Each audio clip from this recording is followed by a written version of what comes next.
reklaamistage.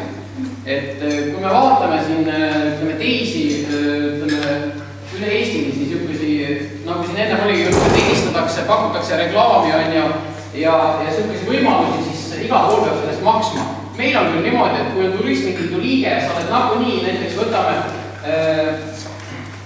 võtame selle pealehe, tegelikult siiamaani on olnud niimoodi, et ongi, et see tekst, mis siin on, kui keegi ettevõtja on tahtnud, ta on saanud selle siia ja siia pandud tasuta lihtsalt see ülesse. Aga samas on hästi palju küsimusi tulnud, et tahaks nagu panna sinna, aga ta ei ole liige olnud ja nii edasi ja meil ei olegi selleks olnud nagu hinnakirja olemas.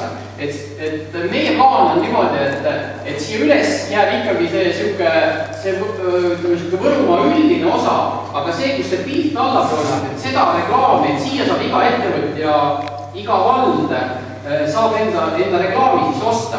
Et toome siin näite, et kas või võib-olla Rõuge vald tahab näiteks mingil hetkel paadirallis 8 nädalaks siis siin on neid üritusi veel, Metsavenna jaanipäev, nii edasi, et see võimalus on nüüd edaspidi olemas.